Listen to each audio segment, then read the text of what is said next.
رب العالمین والصلاة والسلام علی سید الانبیاء والمرسلین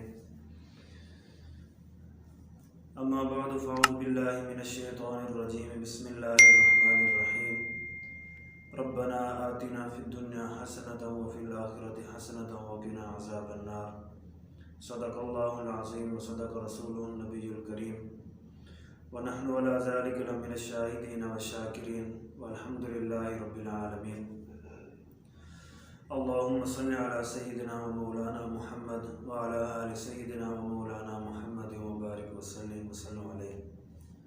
اللہ تبارک و تعالیٰ سے دعا ہے اللہ تعالیٰ ہماری دنیا بھی بہتر بنا دے اور ہماری آخرت بھی بہتر بنا دے۔ آج کا جو موضوع ہے وہ شب برات کے حوالے سے چند باتیں آپ لوگوں کے سامنے پیش کرنی ہیں۔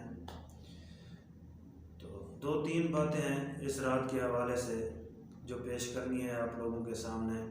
ویسے آپ سب لوگ سنتے رہتے ہیں علماء سے، فقہاء سے، تو میں نے اپنی طرف سے جو چند باتیں کرنی ہے، جو تحقیقات کی ہے، جو مختلف علماء کرام سے چند باتیں سنی ہیں، تو اس حوالے سے چند باتیں آپ لوگوں کے سامنے پیش کرنی ہیں۔ تو شب برات کے حوالے سے ذخیرہ احادیث میں سے جتنی احادیثیں ہیں وہ سند کے اعتبار سے تو کمزور ہیں، ضعیف ہیں، لیکن وہ اتنی کثرت کے ساتھ وہ احادیث آئی ہیں، اتنی کثرت کے ساتھ، تو اسی وجہ سے جب یعنی کہ ایک حدیث ایسے آ جائے کہ وہ سند کے اعتبار سے کمزور ہو لیکن اس کی تائید میں چند اور احادیثیں آ جائیں، تو وہ جو چند اور احادیثیں آتی ہیں تو وہ اس کمزور حدیث کو قوی کر دیتی ہیں۔ تو ایک تو یہ ریزن ہوتا ہے، اور دوسرا امت کا ایک عمل ہوتا ہے، یعنی کہ کسی عمل پر امت یعنی کہ صدیوں سے اس پر عمل کرتی آ رہی ہو، یا امت کا ایک بہت بڑا طبقہ اس پر عمل کرنا شروع کر دے، تو وہ پھر بھی وہ حدیث ضعیف نہیں رہتی، تو وہ قوی ہو جاتی ہے۔ تو اس حوالے سے رسول اللہ صلی اللہ علیہ وآلہ وسلم کی اس رات کے حوالے سے آپ نے فضیلت بتائی ہے کہ اس رات کی فضیلت ہے، لیکن عمل کوئی نہیں بتایا کہ عمل کیا کرنا ہے، اس حوالے سے آپ نے کوئی عمل نہیں بتایا۔ تو ہمارے ہاں جو 15 شعبان کے رات کو جو محفل ہوتی رہتی ہیں، تو مسجد کے اندر جو بہت بڑے اجتماعات ہوتے ہیں، ایک جٹھے کے جٹھے اکٹھے ہو کر مسجد کے اندر جاتے ہیں، تو اجتماعی عبادات کی جاتی ہیں، اجتماعی نوافل پڑھے جاتے ہیں، صلاۃ و تسبیح کی جماعتیں کی جاتی ہیں۔ تو ان سب حوالے سے یہ جو اعمال کیے جاتے ہیں یہ بالکل احادیث کے خلاف ہیں، اس کی کوئی وضاحت نہیں ہے۔ ہاں، اگر آپ عمل کرنا چاہتے ہیں اس حوالے سے، اس رات میں آپ اگر عبادت کرنا چاہتے ہیں آپ ضرور کریں، اس پر کوئی منع نہیں ہے، کیونکہ حضور نے اس کی فضیلت بتائی ہے، تو عمل کوئی نہیں بتایا، تو عمل اپنی طرف سے نہ گڑھیں۔ اگر آپ عبادت کرنا چاہتے ہیں تو نوافل عبادت آپ نے کرنی ہے، تو سب سے بہترین نوافل عبادت جو کرنی ہوتی ہے وہ اپنے گھر میں کریں، اپنے گھر کے اندر اکیلے کریں۔ اس میں آپ قرآن مجید کی تلاوت کرنا چاہیں، یا نوافل پڑھنا چاہیں، یا اللہ تعالیٰ سے دعا مانگنا چاہیں، آپ جو بھی کرنا چاہیں آپ کر سکتے ہیں، جو بھی عبادت کرنا چاہیں۔ کوئی مخصوص عبادت نہیں ہے کہ آپ نے اتنی رکعتیں پڑھنی ہیں، یا اتنے پارے پڑھنے ہیں، یا صلاۃ و تسبیح پڑھنی ہے، یا اس کے اندر یہ صورتیں پڑھنی ہیں، یہ آیات پڑھنی ہیں، کوئی مخصوص نہیں ہے اس کے اندر۔ آپ کو جتنی توفیق ہو آپ 2 رکعت پڑھ سکیں، 4 پڑھ سکیں، 8 پڑھ سکیں، جتنی آپ کو اللہ تعالیٰ توفیق دے آپ اتنی رکعتیں پڑھیں، اکیلے پڑھیں، اور کوشش کریں کہ گھر میں پڑھیں، مسجد کے اندر ہی مجمع اکٹھا نہ کریں۔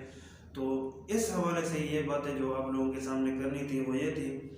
تو بعض علماء تو یہ کہتے ہیں کہ اس رات کی کوئی فضیلت ہی نہیں ہے، یہ عام راتوں کی طرح ایک رات ہے، تو یہ کہنا بھی ٹھیک نہیں ہے، کیونکہ اس کے اللہ کے نبی نے بہت ساری احادیثیں اس کی فضیلت کے بارے میں آئی ہیں، وہ صحابہ کرام کا اس پر عمل بھی ہے، تو صحابہ کرام، تابعین، تبع تابعین اس پر صدیوں سے عمل کرتے آ رہے ہیں۔ تو یہ کہنا کہ جو اس رات عبادت کرتے ہیں تو ان کو اگر بدعت کے زمرے میں لے جانا یہ بھی ٹھیک نہیں ہے۔ تو اس کی فضیلت تو ہے، تو اس پر عمل حضور نے کوئی نہیں بتایا کہ اس رات میں آپ نے کیا اعمال کرنے ہیں۔ تو آگے جو اعمال ہیں وہ بھی بتائے ہیں، تو اللہ تعالیٰ آسمان دنیا پہ آ کے جہاں یہ اعلان کرتے ہیں کہ ہے کوئی مغفرت مانگنے والا مجھ سے مغفرت مانگ لے، ہے کوئی گناہوں سے توبہ کرنے والا جو مجھ سے توبہ کر لے، تو اس رات کی فضیلت ہے۔ تو اور بھی علماء کرام اس بارے میں بتاتے ہیں کہ اس رات یعنی کہ وہ آئندہ آنے والے جو سال ہوتے ہیں، آئندہ آنے والا جو سال ہوتا ہے اس میں ہر آدمی کے جو اعمال لکھے جاتے ہیں کہ آئندہ سال میں اس نے کیا کرنا ہے، آئندہ سال میں اس نے فوت ہونا ہے، یا آئندہ سال فلاں نے پیدا ہونا ہے، یا آئندہ سال کے اندر اس کی اتنا رزق لکھا ہوا ہے۔ یہ سب کچھ کا فیصلہ اس رات کے اندر ہوتا ہے۔ یہ علماء کرام کی ایک رائے ہے، اس کے بارے میں جو میں نے سنا ہے یہ آپ لوگوں کے سامنے میں نے اس بارے میں پیش کیا ہے۔ تو باقی جو 15 شعبان کا روزہ ہے، روزے کے حوالے سے جو باتیں ہیں کہ روزہ رکھتے تھے، یعنی کہ 15 شعبان المعظم کا روزہ رکھنا، روزے کے حوالے سے بھی جو حدیث ہے وہ ضعیف ہے۔ آپ روزہ رکھنا چاہیں تو رکھ سکتے ہیں، اگر کوئی نہ بھی رکھے تو اس کو گناہ گار کہہ دینا کہ روزہ رکھنا ضروری ہے، تو یہ بات بالکل غلط ہے۔ رسول اللہ صلی اللہ علیہ وآلہ وسلم رمضان کے علاوہ جس مہینے میں کثرت کے ساتھ یعنی کہ زیادہ روزے رکھتے تھے، نوافل روزے، وہ شعبان کے مہینے میں رکھتے تھے۔ شعبان کے مہینے میں آپ کثرت کے ساتھ روزے رکھتے تھے، باقی ہر مہینے آپ 3 دن یعنی کہ یوم بیض 3 دن آپ روزے رکھتے تھے، 13، 14، 15، آپ یہ ہر مہینے کا آپ کا معمول تھا، آپ روزہ رکھتے تھے ہر مہینے۔ لیکن اکثر شعبان کے اندر آپ شعبان میں اکثر روزے آپ شعبان کے اندر زیادہ رکھتے تھے ماہ رمضان کی تیاری کرنے کے لیے۔ تو یہ 15 شعبان کا جو روزہ ہے یہ بھی اس کے اندر آ جاتا ہے۔ اس کی کوئی علیحدہ سے کوئی فضیلت نہیں ہے کہ 15 شعبان کا روزہ آپ نے لازمی رکھنا ہے، کہ 15 شعبان کا روزہ رکھنا ہے، علیحدہ اس کی کوئی فضیلت نہیں ہے۔ آپ اگر یہ سمجھ کر رکھ لیتے ہیں کہ 15 یعنی کہ جو حضور صلی اللہ علیہ وسلم یعنی کہ 3 روزے ہر مہینے کے اندر رکھتے تھے، 13، 14، 15، اس حوالے سے اگر آپ روزہ رکھنا چاہتے ہیں تو آپ رکھ سکتے ہیں، لیکن اس کے علاوہ علیحدہ کی فضیلت کی 15 شعبان کا روزہ رکھنا لازمی ہے۔ اگر اس حوالے سے آپ یہ بات کرنا چاہیں تو یہ بالکل غلط ہے، اس حوالے سے آپ بات نہیں کر سکتے۔ تو امی عائشہ رضی اللہ تعالیٰ عنہ ان کا بھی یہی معمول تھا، وہ فرماتی ہیں کہ رمضان کے اندر جو میرے روزے رہ جاتے تھے، جو میرے روزے قضا ہو جاتے تھے، چھوٹ جاتے تھے، وہ میں شعبان کے اندر رکھتی تھی، کیونکہ مجھے شعبان کے اندر پتہ ہوتا تھا کہ اللہ کے نبی شعبان کے اندر زیادہ روزے رکھتے تھے، تو اس لیے اس مہینے میں میرے لیے بھی روزہ رکھنا آسان ہو جاتا تھا۔ تو روزہ رکھیں، اس کی کوئی حرج نہیں ہے، لیکن اس کو ضروری نہ سمجھیں۔ تو یہ تو روزے کے حوالے سے بات تھی۔ اس کے علاوہ یعنی 15 شعبان کی رات کو قبرستان جانا، عام طور پر لوگ اس کو بھی ضروری سمجھتے ہیں کہ کیونکہ رسول اللہ صلی اللہ علیہ وسلم ایک رات یعنی کہ جنت البقیع میں گئے تھے، تو حضرت امی عائشہ رضی اللہ تعالیٰ عنہ بھی ان کے پیچھے گئی تھی، تو اس حوالے سے آپ کہتے ہیں کہ 15 شعبان کو آپ جانا چاہیے۔ اس کے لیے 15 شعبان کا ہونا تو ضروری نہیں ہے، آپ جب بھی قبرستان جانا چاہیں تو آپ جا سکتے ہیں، لیکن مخصوص کر دینا کہ 15 شعبان کو جانا ہی لازمی ہے، کیونکہ حضور تو زندگی میں 15 شعبان کو صرف ایک مرتبہ گئے ہیں، ایک مرتبہ، اس کے علاوہ آپ نہیں گئے ہیں۔ اگر آپ عمل کرنا چاہتے ہیں تو ایک مرتبہ آپ چلے جائیں، بس اس کے علاوہ اس کو ضروری سمجھ لینا، پھر سارے کے سارے جم بنا لینا اکٹھے ہو کر قبرستان میں جا کر۔ آج کل جو ہم دیکھتے ہیں قبرستان میں قبروں کی بے حرمتی کی جاتی ہے، وہاں چیزیں تقسیم ہو رہی ہیں، وہاں برگر کی ریڑھی لگی ہوئی ہے، آپ وہاں توبہ کرنے کے لیے جاتے ہیں، قبر کو یاد کرنے کے لیے جاتے ہیں، لیکن وہاں جا کر آپ اور ہی خرافات میں آپ پڑ جاتے ہیں۔ تو اس حوالے سے یہ باتیں سمجھنا بہت ضروری ہے۔ اگر آپ سمجھتے ہیں کہ ہم نے سنت پر عمل کرنا ہے تو رسول اللہ صلی اللہ علیہ وسلم رات کے وقت گئے تھے، تو آپ میں سے کسی کی ہمت ہے چلو اگر سنت پہ عمل کرنا چاہتا ہے تو رات کو اٹھے 2 بجے 15 شعبان کو 2 بجے اور کسی کو بتائے بغیر آپ چلے جائیں قبرستان میں۔ اگر یہاں جانا ضروری ہوتا تو حضور اکیلے کیوں جاتے؟ آپ صحابہ کرام کو بتاتے کہ یہ رات اتنی فضیلت والی ہے، اس رات میں آپ کو قبرستان جانا چاہیے، آپ صحابہ کو بتاتے۔ آپ نے صحابہ کو نہیں بتایا، آپ اکیلے گئے، اس کا مطلب آپ نے چاہ آپ چلے گئے، بس اس کے لیے کوئی ضروری نہیں ہے کہ 15 شعبان کو جانا ضروری ہے۔ تو اس لیے کوئی عمل آپ کرتے ہیں تو اس کو اتنا ضروری نہ بنا لیا کریں۔ حضور نے زندگی میں ایک بار کیا ہے، آپ نے اگر کرنا ہے تو کر لیں، نہیں کرنا تو اس کے بھی کسی کو گناہ گار کہنا، یا کوئی جا رہا ہے کہ ہم کیا کر رہے ہیں، ہم کوئی غلط کام تھوڑی کر رہے ہیں، تو لوگوں کو اس بات کے کرنا تو یہ بالکل غلط ہے میرے مطابق۔ تو اس لیے آپ جب بھی قبرستان جانا چاہیں تو آپ جا سکتے ہیں، اس پر کوئی حرج نہیں ہے۔ تو یہ تو بات ہوگی قبرستان جانے کے حوالے سے۔ تو عام طور پر آج کل جو پھر دوسری جو عبادات کا جو ہے کہتے ہیں کہ اس رات میں جو اصل خرافات ہے، یعنی کہ وہ دیگیں پکانا، حلوہ پکانا، حلوے تقسیم کرنا، تو مساجد کو چراغاں کرنا، تو یہ جو ایک خرافات امت کے اندر آ گئی ہیں، اس کو مٹانا بہت ضروری ہے۔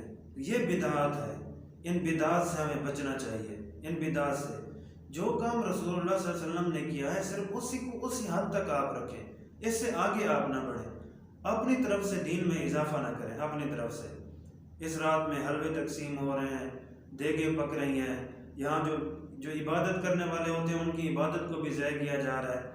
تو اس لیے عبادت کی حد تک تو ٹھیک ہے، آپ چلو عبادت کریں، اللہ تعالیٰ سے توبہ کریں۔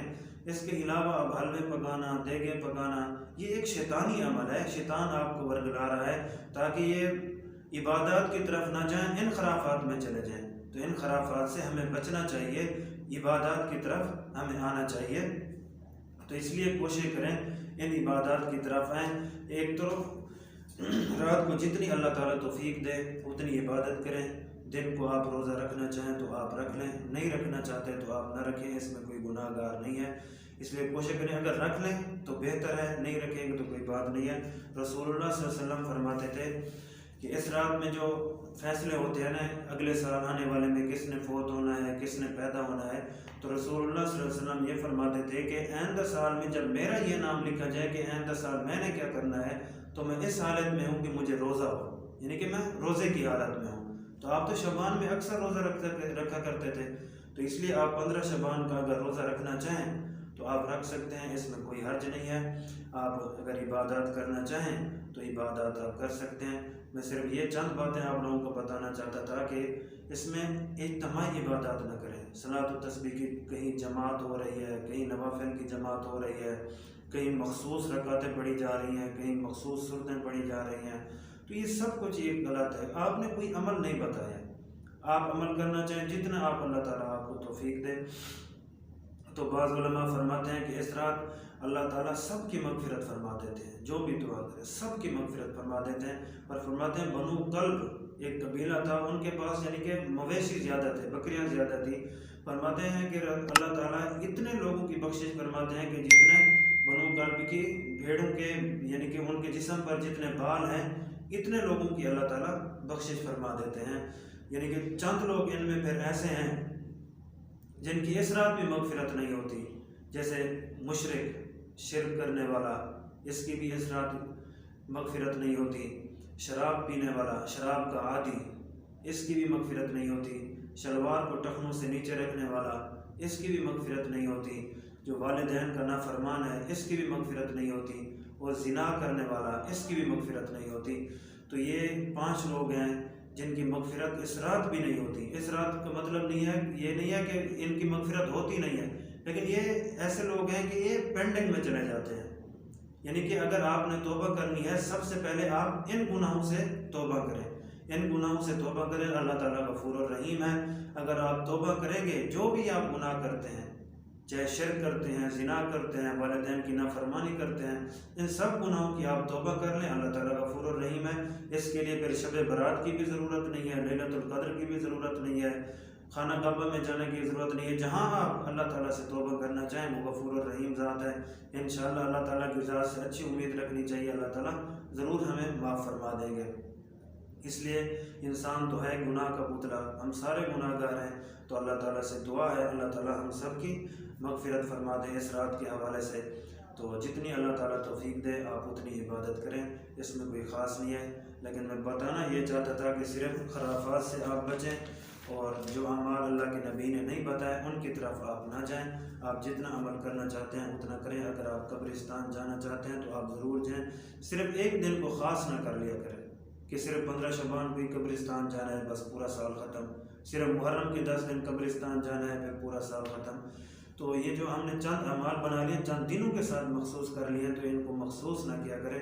ہاں ان میں ایک فضیلت ہے، فضیلت ان میں آپ جانا چاہیں آپ جا سکتے ہیں، اگر آپ نہیں جانا چاہیں تو کوئی حرج نہیں ہے۔